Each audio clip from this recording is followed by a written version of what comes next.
So in this segment, we're going to be talking about Northern Ireland to be protected from UK gene editing crops because of Brexit. Yeah, that's not what the title says, but I don't care. We're going to be talking about some of the intricacies around gene editing crops and what the EU kind of does allow and doesn't allow according to this article. And to be fair, it does give EU members a lot of freedom, a lot more freedom than Brexiteers would lead you on to believe. So Northern Ireland is set to miss out on Britain's gene editing crop revolution because of the Brexit treaty that created the Irish Sea border, the Northern Ireland Protocol.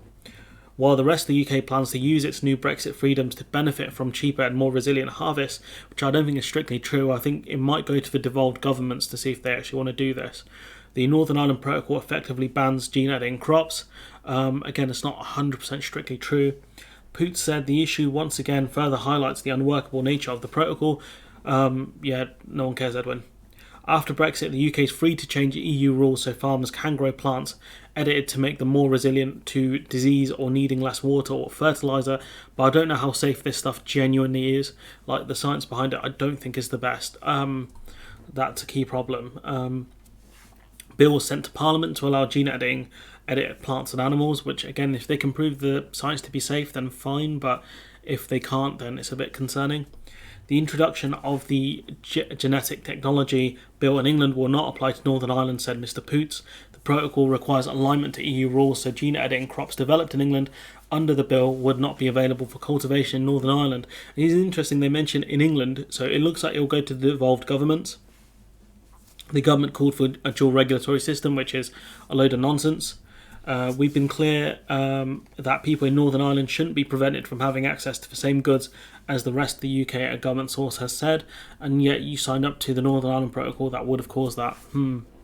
Genetically modified food has DNA added to it, which has led to claims that it's a frankenfood, one that's been modified, which makes sense.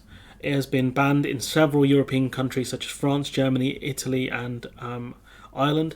Gene-edited crops remove DNA, which supporters say speeds up the natural process of evolution and is safer, but if it was as safe as people claim, it would be used far more broadly, right? And this is where it gets really interesting. The EU treats gene-edited crops the same as genetically modified food, which faces a number of obstacles before it can be brought to market.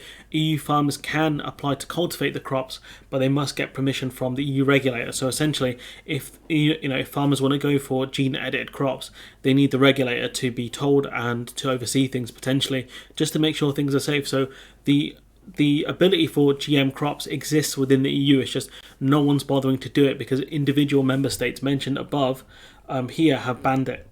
So it's not worth it for them, which makes sense, So the argument that, the Commission rules over everything is simply not the case when EU member states do get a lot of powers. However, individual member states can choose to ignore the authorization and ban the food. So even if the EU regulator says, yeah, go ahead with the genetically modified food, member states can say, no, we're not doing that. So again, it does show you how powerful member states are. A single genetically modified crop has so far been approved in the EU, but some states still ban it. So even with regulatory approval, member states are like, nah, bruh.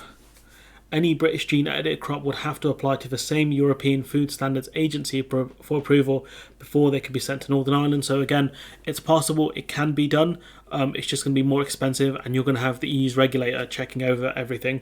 Even then, the crops could still be banned by Dublin, which would present a new problem for the border if Northern Ireland are allowed to import this genetically modified food, but if it's not allowed in Dublin, that could cause a lot of issues. But then again, if it's marked with a to be consumed in Northern Ireland only, they could potentially resolve that. But again, it's quite a headache. The situation is further complicated because Northern Ireland, like Scotland, has banned genetically modified crops. So again, what you can see from this is the devolved governments have a say over this and they have banned it. So, to make this argument a Brexit argument makes no sense because we can see the possibility of genetically modified food existing within the EU. You just need regulatory approval. But EU member states, individual member states have banned it, just like individual assemblies and parliaments in the UK have banned them. Scotland has banned it, for example. At this stage, it's unclear whether Stormont would, if EU rules were not a consideration, follow the UK's lead. So there's no guarantee. They talk about all of these problems with the protocol. There's no guarantee that Stormont would even accept this. There's no guarantee. So Edwin Poots crying about, we can't be like England. Stormont have banned it. So, just because England have allowed something doesn't mean Northern Ireland has to. This guy's an absolute joker. There is some debate in Brussels over the merits of gene-edited food and whether to follow the UK's lead. I mean, we're not really setting the lead, are we?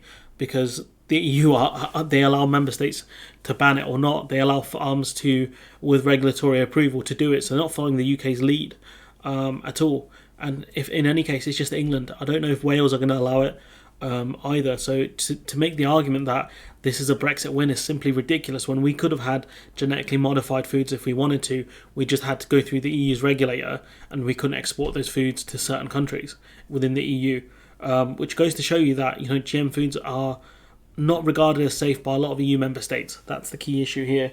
But the Commission, the Commission itself and the Parliament do allow it. It just depends on the mechanisms you go through. But anyways, I'm going to leave it there. Let me know what you think in the comments below.